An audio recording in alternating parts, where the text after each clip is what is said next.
विद्यार्थी मित्रो, बहिरी स्मारक महाविद्यालयाच्या टोटल कॉमर्स या यूट्यूब चॅनलमध्ये आपले परत एकदा स्वागत आहे. आपण आपल्या नवीन चॅप्टरला सुरुवात केलेली आहे आणि त्याच्यामध्ये आपण काही उदाहरणं सुद्धा पाहिलेली आहेत. भागीदाराचा प्रवेश, भागीदारीची पुनर्रचनामध्ये आपण सुरुवात केलेली आहे आणि या ठिकाणी आपण प्रात्यक्षिक उदाहरणं आपल्याला जे सोडवण्यासाठी दिलेले आहेत त्यामधलं पहिलं उदाहरण या ठिकाणी आज आपण बघणार आहोत, त्याचा अभ्यास करणार आहोत.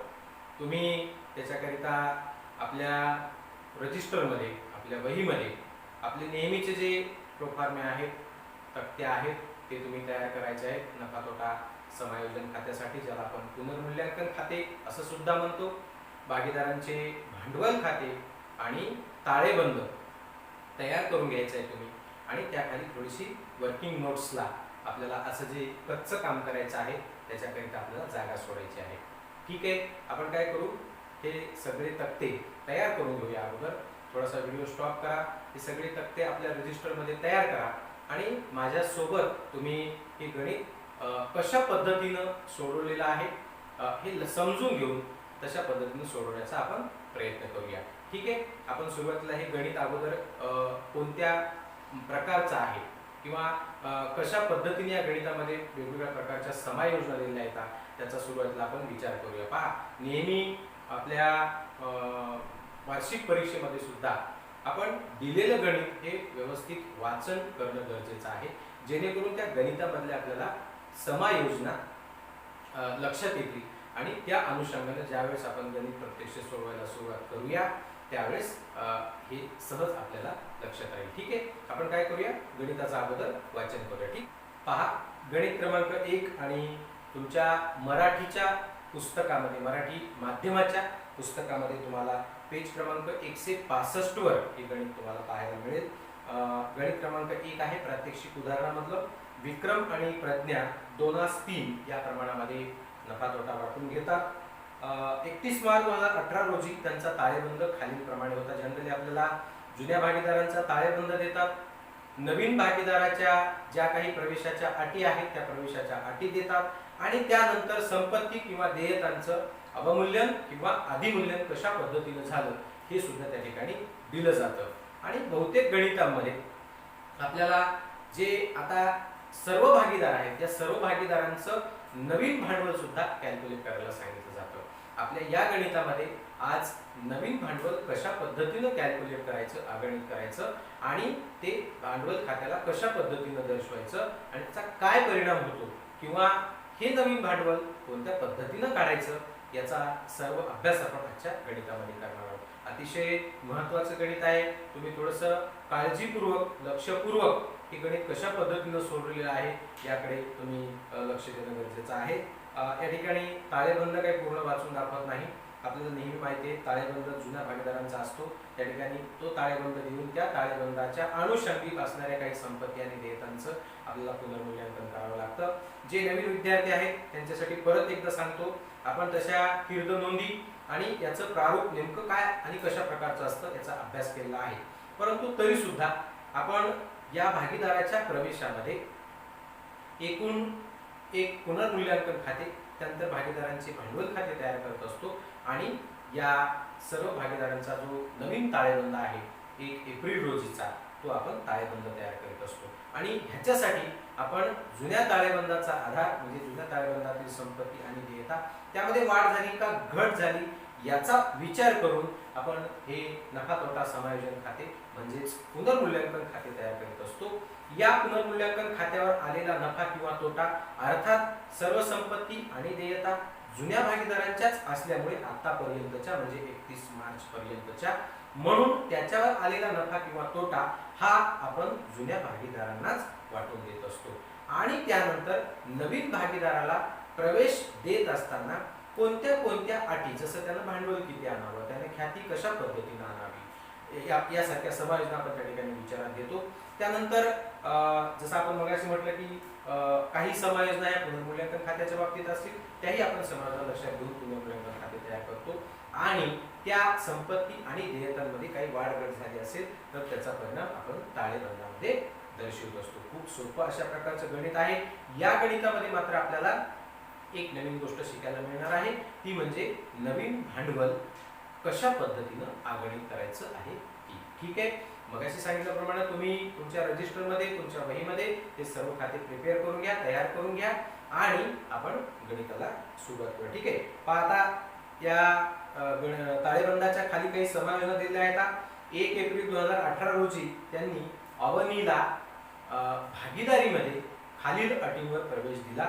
त्यामध्ये अट क्रमांक 1 जी आहे की भविष्यातील नफ्यात तिला 1/4 हिस्सा देण्यात यावा. तुमच्या बऱ्याचशा मराठीच्या पुस्तकामध्ये हा 1/4 हिस्सा द्यावा ते थोडंसं विसरून राहिलेले, तिथं नसेल तुमच्या पुस्तकामध्ये तर तिथे करून घ्या 1/4.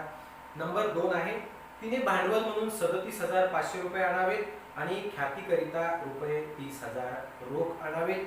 जमीन व इमारतीचे मूल्य 45,000 लावावे तर उपस्कराचे मूल्य 10% ने कमी करण्यात यावे. क्रमांक 4 ची समायोजना आहे ऋणकोंच्या बाबतीत की ऋणकोवर संशयित कर्जनिधी 5% आपल्याला आकारावयाचा आहे, जो की जुन्या ताळेबंदामध्ये नव्हता. आता मात्र आपल्याला नव्याने संशयित कर्जनिधी आकारायचा आहे.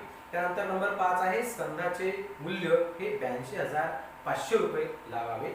या सर्व समायोजनांचा विचार करून आपण त्या संपत्तीमध्ये किंवा देयतांमध्ये वाढ किंवा घट लक्षात घेऊन पुनर्मूल्यांकन खाते तयार करणार आहोत. आणि सर्वात शेवटी जे दिलेलं आहे, सर्व भागीदारांचे भांडवल खाते नवीन नफा तोटा वाटपाच्या प्रमाणात समायोजित करावे आणि प्रमाणापेक्षा जास्त जर भांडवल आलं तर ते त्यांच्याच म्हणजे भागीदारांच्या कर्ज खात्याला ट्रान्सफर करायचं. भागीदारांच्या कर्ज खात्याला म्हणजे काय की भागीदारीकडे आता पैसे नाही, जर जास्त झाले जास्त किंवा आणि कसे आपण नवीन भांडवल अगोदर डिसाइड करणार आहोत.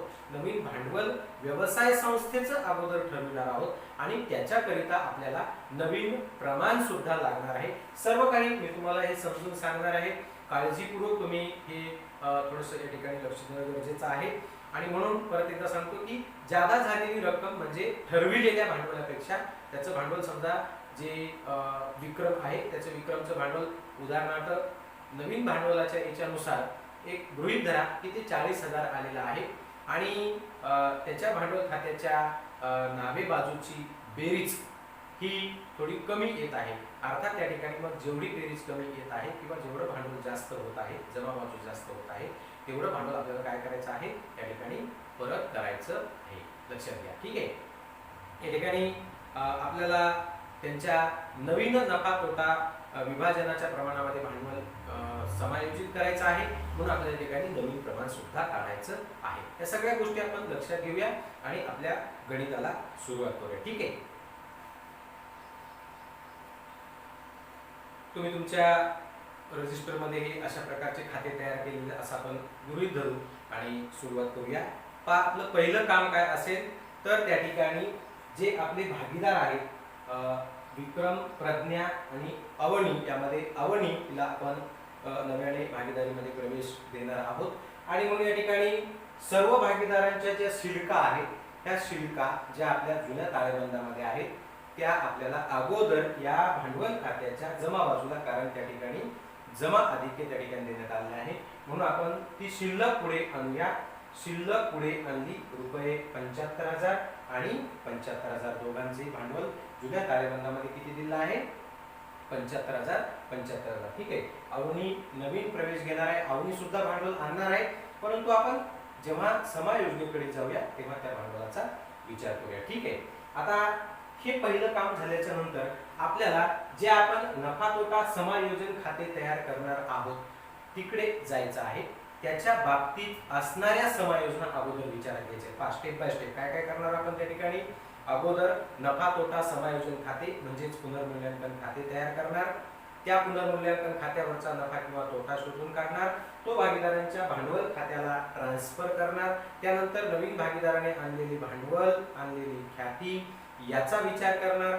अशा गणितामध्ये जसं आजच्या गणितामध्ये आपण नवीन भांडवल त्या ठिकाणी कॅल्क्युलेट करणार आहोत, ते नवीन भांडवल कॅल्क्युलेट करणार आणि मग तुलनात्मक दृष्टिकोनातून त्या ठिकाणी भांडवल जास्त झालं किंवा कमी झालं ते त्या ठिकाणी त्या कर्ज खात्याला ट्रान्सफर करणार आहोत. आजच्या गणितापुरता मी या ठिकाणी सांगत आहे तुम्हाला. ठीक आहे. या स्टेपने आपण जाणार आहोत. भांडवल खाते एकदा तयार झाले की त्यानंतर आपण ताळेबंदाकडे वळणार आहोत. ठीक आहे, थोडंसं या स्टेपचा आपण विचार करणं गरजेचं आहे. म्हणून या पुनर्मूल्यांकन खात्याकरिता आपण विचार करणार आहोत की ज्या संपत्तीमध्ये वाढ झालेली आहे त्या संपत्ती कोणत्या आहेत आणि ज्या संपत्तीमध्ये घट झालेली आहे त्या संपत्ती कोणत्या आहेत. या ठिकाणी फक्त संपत्तीच्या बाबतीत विचार करण्यात आला, ताळेबंदामध्ये कुठल्याही प्रकारे देयतांच्या बाबतीत काहीही वाढ किंवा घट सांगितलेली नाही, हे लक्षात घेणं गरजेचं आहे. आणि म्हणून त्या ठिकाणी पहा, जमीन व इमारत या ठिकाणी तिचं मूल्य जे आहे हे 45,000 आपल्याला लावण्यासाठी सांगितलेलं आहे, जे की तुमच्या गणितामध्ये 37,500 रुपये होतं. म्हणजेच याचाच अर्थ आता त्या ठिकाणी रुपये 7,500 रुपये वाढ झालेली आहे. लक्षात घ्या, याचे आपण दोन परिणाम करणार आहोत. तुर्तास आपण ताळेबंदाचा विचार नाही करणार, त्या ठिकाणी आपण फक्त विचार कशाचा करणार आहोत, पुनर्मूल्यांकन खात्याचा. पुनर्मूल्यांकन खात्यामध्ये जमीन व इमारतीमध्ये वाढ झाली म्हणून जमा बाजूला रुपये 7,500. त्या ठिकाणी स्कंद जो आहे, आता लक्षात घेऊया वाढ कशा कशामध्ये त्याचा विचार करायचा आपल्याला. स्कंदाचे मूल्य रुपये 82,500 लावावे. स्कंद तुमच्या जुन्या ताळेबंदामध्ये पहा रुपये 75,000 आहे, म्हणजेच त्या ठिकाणी त्याच्यामध्ये वाढ झाली आहे रुपये 7,500. या दोन संपत्तीमध्ये वाढ झाली म्हणून आपण त्या दोन संपत्तीची वाढ पुनर्मूल्यांकन खात्याच्या म्हणजेच नफा तोटा समायोजन खात्याच्या जमा बाजूला घेतलेली आहे. ठीक आहे, आता संपत्तीमध्ये घट जर झाली तर आता त्या ठिकाणी पहा, संशयित कर्ज निधी हा आपण ऋणकोवर आकारत असतो. जुन्या ताळेबंदामध्ये संशयित कर्ज निधी ऋणकोवर आतापर्यंत आकारण्यात आलेला नव्हता, म्हणजेच आता त्या ठिकाणी तेवढ्या रुपयाने आपले ऋणको काय होणार आहे, कमी होणार आहे. म्हणून पहा बरं, ऋणको किती आहेत, 87,000चे ऋणको आहेत. आणि 87,000च्या ऋणकोवर त्या ठिकाणी आपल्याला जर संशयित कर्ज निधी आकारायचा असेल तर तो 5% किती येतो, 4,350 रुपये. हा 4,350 रुपये संशयित कर्ज निधी आपण नफा तोटा समायोजन खात्याच्या नावे बाजूला घेतला, कारण त्या ठिकाणी आपल्या ऋणकोमध्ये घट होणार आहे. अर्थात याचाही दुसरा परिणाम आपण ताळेबंदाच्या ऋणकोमधून वजा करणार आहोत. ही सुद्धा वाढ आपण ताळेबंदाच्या संपत्ती बाजूमध्ये आधी करणार आहोत, परंतु नंतर जेव्हा आपण ताळेबंद विचारात घेऊया तेव्हा त्याचा विचार करूया. ठीक आहे, आपण एकत्रित आता सगळ्या गोष्टी करत नाही, आपण एका पद्धतीने जाऊ. अगोदर पुनर्मूल्यांकन खाते तयार करू, त्यानंतर भागीदारांचे भांडवल खाते तयार करू आणि त्यानंतर ताळेबंदाकडे जाऊ, थोडंसं स्टेप बाय स्टेप. ठीक आहे, त्यानंतर पहा, दुसरी समायोजन आपल्याला दिलेली आहे, उपस्कराचे मूल्य 10% कमी करावे. पहा, उपस्कर किती आहे, उपस्कर आहे रुपये 3,000, 10% म्हणजे 300 रुपये कमी झालेले आहेत. याचा एक परिणाम पुनर्मूल्यांकन म्हणजे नफा तोटा समायोजन खात्याच्या नावे बाजूला उपस्कर खाते कंसात आपण कमी करा, म्हणजे काय करूया, घसारा आकारतो आपण त्यावर, आणि म्हणून कंसात लिहिलं घसारा रुपये 300. या ठिकाणी समायोजनाच्या बाबतीत जर आपण पाहिलं तर त्या ठिकाणी संपत्ती आणि देयता यामध्ये वाढ घट या ठिकाणी संपलेली आहे. ठीक आहे, देयतामध्ये कुठल्या प्रकारची वाढ घट नाही, संपत्तीची आपण विचारात घेतलेली आहे. म्हणून पुनर्मूल्यांकन खात्याची जमा बाजू आली 15,000, नावे बाजूमध्ये मात्र पद हे दोनच आहेत, म्हणून त्या ठिकाणी नावे बाजूची पद किंवा त्याची बेरीज या जमा बाजूतून वजा केली, फरक आला 10,350. तो आपला पुनर्मूल्यांकन खात्यावरचा किंवा नफा तोटा समायोजन खात्यावरचा नफा आहे असं गृहीत धरून, अर्थात आतापर्यंतचा ताळेबंद त्यामधील संपत्ती ह्या जुन्या भागीदारांच्याच होत्या, म्हणून यावर आलेला नफा किंवा तोटा हा जुन्या भागीदारांनाच वाटून दिला जातो किंवा विभागून दिला जातो. ठीक आहे, म्हणून हे 10,350 जुन्या प्रमाणामध्ये, म्हणजेच जे प्रमाण आपल्याला दिले 2/3 या प्रमाणामध्ये. आता कॅल्क्युलेशन काही सांगत नाही, विक्रमचं जर काढायचं असेल तर 10,350 गुणिले 2 भागिले 5 याने तुम्हाला येईल 4,140. त्यानंतर प्रज्ञा 10,350 गुणिले 3 भागिले 5 याने येईल 6,210. म्हणजे जुन्या प्रमाणामध्ये आपल्याला या ठिकाणी हा जो पुनर्मूल्यांकनावरचा नफा किंवा तोटा आहे तो वाटून द्यायचा असतो, आणि म्हणून नफा आल्यामुळं आपण तो या ठिकाणी भागीदारांच्या भांडवल खात्याच्या जमा बाजूला दिला आहे. नफा तोटा समायोजन खाते वाटल्यास ते कंसामध्ये लिहू शकता तुम्ही, पुनर्मूल्यांकनावरील नफा. विक्रमचा 4140 आणि प्रज्ञाचा 6210. ठीक आहे, इथपर्यंत समजलं. आपण काय केलं, संपत्तीची वाढ संपत्तीची घट लक्षात घेतली, या ठिकाणी नफा शोधून काढला आणि भागीदारांच्या भांडवल खात्याला ट्रान्सफर केला. Very easy. इथपर्यंत तुम्हाला समजलेलं असेल तर थोडंसं आपण आता पुढे जाऊया. पहा, या ठिकाणी कोणाला प्रवेश दिलाय, अवनीला, आणि तोही भविष्यातील 1/4 हिस्साकरिता, आणि त्याच्याकरिता तिनं भांडवल आणायचं आहे रुपये 37,500.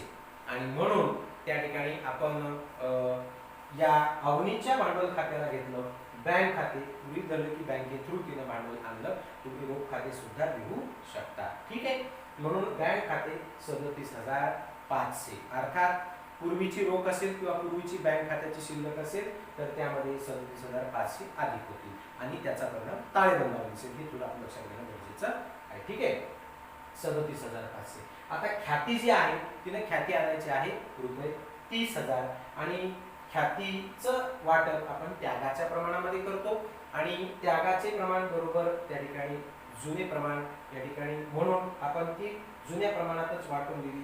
विक्रम 30,000तून 12,000 मिळतील आणि प्रज्ञाला 30,000तून 18,000 मिळतील. 30,000 गुणिले 2/5 बरोबर 12,000 आणि प्रज्ञा 30,000 गुणिले 3/5 बरोबर 18,000. या ठिकाणी अशा पद्धतीने आपल्याला ख्यातीचं वाटप करता येईल. आणि दिली त्यांच्या भांडवल खात्याच्या जमा बाजूला विक्रम रुपये 12,000 आणि प्रज्ञा रुपये 18,000. ठीक आहे, इथपर्यंत समजलं असेल तुम्हाला. आपल्याला काय करायचं आहे, आता हे भांडवल खातं क्लोज करायचं आहे. जनरली आपण काय करतो, जमा बाजूचे जे काही पद आहेत त्यांची बेरीज करतो आणि डाव्या बाजूचे पद त्याच्यातून काय करतो, वजा करतो. परंतु या ठिकाणी आपल्याला लक्षात घ्यायचं आहे की असं न करता त्यांचं भांडवल नवीन ताळेबंदामध्ये किती दिसावे हे अगोदरच ठरवायचं आहे आणि शिल्लक पुढे नेली म्हणून ते भांडवल अगोदरच लिहून ठेवायचं. लक्षात, या दोन गोष्टी आपण लक्षात घेणं गरजेचं आहे. म्हणून आपल्याला काय करावं लागेल, नवीन भांडवल शोधून काढण्यासाठी आपल्याला नवीन प्रमाण शोधून काढणं गरजेचं आहे. कशाचं, नफा तोटा वाटपाचे नवीन प्रमाण बरोबर आहे जुने प्रमाण गुणिले 1 या नफ्यातील शिल्लक. आणि 1 या नफ्यातील शिल्लक बरोबर आपल्याला माहिती आहे की 1 वजा नवीन भागीदाराचा नफ्यातील हिस्सा. म्हणून विक्रमचे जे काही नवीन प्रमाण आहे त्याच्याकरिता विक्रमचं जुनं प्रमाण आहे 2/5 गुणिले 1 या नफ्यातील शिल्लक म्हणजे 1 वजा नवीन भागीदाराचा नफ्यातील हिस्सा 1/4 बरोबर 2/5 गुणिले हे 3/4 कसे आले, 4×1=4. इथं वजाचं चिन्ह आहे, 4×1=4 तिरपा गुणाकार वजा 1 म्हणजेच 3. 4×1=4 वजा 1 बरोबर 3. 3/4. या ठिकाणी 2/5 गुणिले 3/4 बरोबर 6/20. बेत्री 6 आणि 5/20. अंशाचा गुणाकार आणि छेदाचा गुणाकार या ठिकाणी आपण केलेला आहे आणि प्रमाण शोधून काढलेलं आहे. तसं आपण याच्यावर एक व्हिडिओ सुद्धा बनवलेला आहे. नवीन विद्यार्थ्यांकरता हे थोडंसं सांगितलं. ठीक आहे, प्रज्ञा 3/5 जुनं प्रमाण गुणिले 1 या नफ्यातील शिल्लक प्रमाण आहे 1 वजा 1/4 बरोबर 3/5 गुणिले याचा आपण कंस सोडवला 4×1=4 वजा 1 बरोबर 3/4 बरोबर 3×9 आणि 5/20. म्हणजेच विक्रमचे प्रमाण आले 6/20, प्रज्ञाचे आले 9/20 आणि अवनीचे आहे 1/4. मग या अवनीला सुद्धा या 20 प्रमाणामध्ये आणण्यासाठी आपण काय केलं, अशा एका अंकानं गुणलं की त्या ठिकाणी छेदस्थानी 20 येतील. म्हणून आपण काय केलं, अंशाला आणि छेदाला 5 ने गुणले. म्हणून 1/4 गुणिले 5/5 म्हणून 5×1=5 आणि 4×5=20. आता हे 20, 20 आणि 20 हे प्रमाणामध्ये आले. म्हणजेच नवीन प्रमाण 6/20, 9/20 आणि 5/20. म्हणजेच 6 जसे 9 जसे 5 असं त्याला म्हणता येईल. ठीक आहे, आता हे नवीन प्रमाण जे काढलेलं आहे या नवीन प्रमाणामध्ये आपल्याला नवीन भांडवल कॅल्क्युलेट करायचं आहे आणि ते विभागून द्यायचं आहे. ठीक आहे, मग आता नवीन भांडवल हे नवीन भागीदाराच्या भांडवलाच्या प्रमाणात आपल्याला कॅल्क्युलेट करता येतं आणि त्याचं सूत्र सोपं आहे की भागीदारी संस्थेचे नवीन भांडवल बरोबर नवीन भागीदाराचे भांडवल गुणिले त्याच्या नफा तोटा वाटपाचे व्यस्त प्रमाण. मग नवीन भागीदाराचे भांडवल किती आहे 37,500. त्याचं नफा तोटा प्रमाण किती आहे 1/4. त्याचं व्यस्त प्रमाण नवीन भागीदाराच्या नफा तोटा वाटपाचे व्यस्त प्रमाण त्याचं नफा तोटा वाटपाचं प्रमाण आहे 1/4 आणि व्यस्त म्हणजे त्याच्या उलट बरोबर 4/1. म्हणून 37,500 गुणिले 4 भागिले 1 भागिले 1 म्हणजे काय आहे त्या ठिकाणी 37,500 गुणिले 4 करू आपण सरळ ते येईल 1,50,000. म्हणजेच आता यापुढे एकूण भागीदारी संस्थेचे जे भांडवल आहे हे 1,50,000 असणार आहे. आता यामध्ये हा जो अवनीचा हिस्सा आहे तो तर ठरलेलाच आहे. तिने आत्ताच आलेली आहे. तिने 37,500 रुपये आणलेले आहेत. 1,00,000तून 1,50,000तून 37,500 तर अवनीचेच आहेत. मग राहिले कोणाचे विक्रमचा हिस्सा काय असेल आणि प्रज्ञाचा हिस्सा काय असेल तो नवीन प्रमाणामध्ये. म्हणून विक्रमचा हिस्सा बरोबर आहे एकूण भांडवल गुणिले नवीन प्रमाण. एकूण भांडवल आहे 1,50,000 नवीन प्रमाण आहे 6/20 त्याने येतं 45,000. विक्रमचं नवीन ताळेबंदामध्ये दिसणार भांडवल किती दिसणार आहे 45,000. आता प्रज्ञाचा हिस्सा एकूण भांडवल गुणिले नवीन प्रमाण म्हणजेच एकूण भांडवल 1,50,000 गुणिले नवीन प्रमाण 9/20 म्हणजेच ते आलं 67,500. लक्षात घ्या. म्हणजेच आता नवीन ताळेबंदामध्ये विक्रमचं भांडवल असणार आहे 45,000 प्रज्ञाचं भांडवल असणार आहे 67,500 आणि अवनी तिने नवीनच आलेली आहे तिचं भांडवल आहे 37,500. म्हणून या ठिकाणी आपल्याला अगोदरच लिहायचंय शिल्लक पुढे नेली 45,000 67,500 आणि 37,500. आता आपण त्या ठिकाणी जमा आणि नावे बाजूची तुलना करणार आहोत की कोणती बाजू जास्त येत आहे. लक्षात घ्या या ठिकाणी आपण जर विचार केला तर जमा बाजू जास्त येत आहे. त्या ठिकाणी जमा बाजूची आपण बेरीज केली आणि जमा बाजूची बेरीज लिहून टाकली. विक्रमची 91,140 प्रज्ञा 99,210 आणि अर्थात अवनी 37,500. या 91,140 मधून 45,000 जी आपल्याला शिल्लक पुढे न्यायची ती आपण वजा केली. लक्षात घ्या इथं शिल्लक पुढे नेली अगोदरच आपण लिहून ठेवले. कशामुळे कारण तीच शिल्लक आपल्याला नवीन ताळेबंदामध्ये भागीदारांचे भांडवल म्हणून दाखवायचे आहे. कारण आता ते जुनं भांडवल न राहता किंवा या भांडवलाचं कॅल्क्युलेशन करून येणारं भांडवल न राहता ते 45,000च राहणार आहे हे आपण अगोदर डिसाईड केले. या प्रज्ञाचं 67,500च राहणार हे आपण अगोदर डिसाईड केलं. लक्षात घ्या कारण एकूण व्यवसाय संस्थेचं भांडवल आपण ठरवलेलं आहे ते 1,50,000 राहणार आहे. ठीक आहे. म्हणून या ठिकाणी 91,140 वजा 45,000 बरोबर 46,140 रुपये तिला परत करावं लागतील. त्याला परत करावं लागला विक्रमला. परंतु आता भागीदारी संस्थेकडे पैसे नसल्यामुळे तेवढे पैसे नसल्यामुळे किंवा भागीदाराने असे ठरवल्यामुळे की या विक्रमचा आपण कर्ज घेऊया आणि ते ताळेबंदामध्ये दाखवूया नंतर परत त्याची आपण परतफेड करू पुढील काळामध्ये. म्हणून या ठिकाणी लिहिलं भागीदारांचे कर्ज खाते विक्रमची कमी पडणारी रक्कम किंवा त्याला द्यायची रक्कम कमी पडणारी म्हणजे नावी बाजूला कमी पडणारी असं म्हणतोय. अर्थात विक्रमच्या जमा बाजूचीच बेरीज जास्त आल्यामुळे आपण त्याचं कर्ज घेतलेलं आहे 46,140. त्यानंतर प्रज्ञाचं 99,210 वजा 67,500 बरोबर 31,710 रुपये आपल्याला प्रज्ञाचं कर्ज घ्यायचंय आणि अवनीचा अर्थात त्या ठिकाणी शिल्लक पुढे नेली 37,500. आपण दोन्ही बाजू या प्रकारे टॅली केल्या आहेत. ठीक आहे. आता आपण आपल्या तिसऱ्या भागाकडे वळूया तो म्हणजे आपला ताळेबंद. पहा ताळेबंदामध्ये सुरुवातीला आपण रोख घेतलेली आहे ती आहे रुपये 75,000. जुन्या ताळेबंदामधली असणारी रोख रुपये 7,500 अधिक नवीन भागीदाराने आणलेले भांडवल म्हणून जी काय रक्कम आणलेली आहे ती अधिक ख्यातीची रक्कम जी आणलेली ती अशी एकूण रोख आता आपल्याकडे झालेले रुपये 75,000. लक्षात घ्या. आणि त्यानंतर जमीन व इमारत जुन्या ताळेबंदामध्ये 37,500 आहे त्यामध्ये आपण वाढ केली रुपये 7,500, बाहेरच्या कॉलमला आधी 7,500 झाल्यामुळे 45,000. त्यानंतर यंत्र सामग्रीमध्ये कुठल्याही प्रकारचा बदल झालेला नाही म्हणून आपण ते जसेला तसे 45,000 बाहेरच्या कॉलमला लिहिलेले आहे. ठीक आहे. त्यानंतर उपस्कर पहा 3,000 आहे. उपस्करावर आपण घसारा आकारलाय 10% दराने, तो आलाय रुपये 300, असे 2,700. 300 वजा जाता राहिले 2,700 रुपये.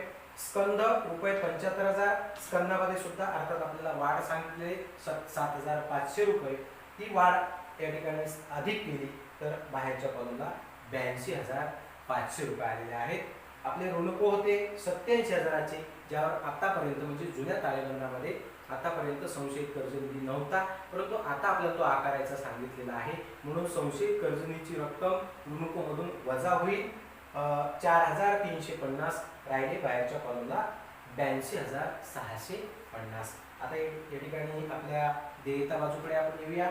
भागीदारांचे भांडवल आपण अगोदर ठरवलेले सर्व भागीदारी संस्थेचे भांडवल असायला पाहिजे 1,50,000. त्यापैकी अवनीने तिचा हिस्सा 37,500 आणलेला होता. आपण या ठिकाणी दोघांचेही नवीन भांडवल कॅल्क्युलेट केलेलं आहे म्हणून विक्रम रुपये 45,000 जे इथं आपण काढून दाखवलेलं आहे.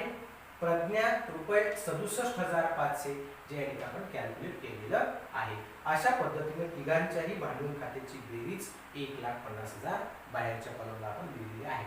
धनकोमध्ये कुठल्याही प्रकारे वाढ घट नसल्यामुळे धनको जशाच तसे आपण बाहेर घेतले 1,05,000 रुपये. भागीदारांचे कर्ज खाते, अर्थात इकडे भांडवल खात्याकडे थोडंसं लक्ष द्या. या ठिकाणी आपण भागीदारांचे कर्ज खाते लिहिलेलं आहे म्हणजेच जमा बाजू जास्त होत आहे, ही जी शिल्लक पुढे न्यायची आहे वजा जाता, म्हणजे हे भांडवल वजा जाता 45,000 वजा जाता. विक्रमचे अजूनही देणे बाकी आहेत 46,140 आणि प्रज्ञाचे 31,710 रुपये. ते रोख न देता असं गृहीत धरलं की त्यांचं कर्ज घेतलेलं आहे, आपण ते नंतर परत नंतर पुढील काळामध्ये परत करूया. ठीक आहे. म्हणून अशा प्रकारे भागीदारी संस्था भागीदारांचे कर्ज घेऊ शकते किंवा ते कर्ज दाखवू शकते. म्हणून जी जास्तीची रक्कम आहे जी विक्रमला परत करायची होती ती त्याचं कर्ज म्हणून घेतलेलं आहे म्हणून विक्रम 46,140 आणि प्रज्ञा 37,710 रुपये असं दोघांचेही कर्ज 77,850 रुपये झालेलं आहे. या ठिकाणी देयता बाजूचे सुद्धा पद संपलेले आहेत. दोन्ही बाजूची बेरीज केली आपण, त्या ठिकाणी ती आली 3,32,850 आणि 3,32,850. आजच्या या गणितामध्ये आपण नवीन काय शिकलो? या गणितामध्ये आपण भागीदारी संस्थेचे नवीन भांडवल, एकूण भांडवल कॅल्क्युलेट करणे, त्यामधून नवीन नफा तोटा वाटपाच्या प्रमाणानुसार जुन्या भागीदारांचे जे भांडवल येणार आहे ते कॅल्क्युलेट करणे अशा पद्धतीने. आणि त्याचं सूत्र जे आहे नवीन भांडवल बरोबर आहे नवीन भागीदाराचे भांडवल गुणिले त्याच्या नफा तोटा वाटपाचे व्यस्त प्रमाण. याने जे भांडवल येईल त्या भांडवलातून नवीन नफा तोटा वाटपानुसार या विक्रमचा आणि प्रज्ञाचा हिस्सा आपण अगणित केला, कॅल्क्युलेट केला आणि त्या पद्धतीने तेच भांडवल आपण इथं दर्शवले. शिल्लक पुढे नेली 45,000 आणि 67,500. तेच भांडवल आपण इथे दाखवले 45,000 आणि 67,500. जनरली आपण काय करतो की भांडवल खात्यावरचा आधिक्य शोधून काढतो आणि मग या ठिकाणी लिहितो ताळेबंदाच्या देयता बाजूला, परंतु तसे न करता जे आधिक्य आहे ते आपण अगोदरच कॅल्क्युलेट केले. कशामुळे?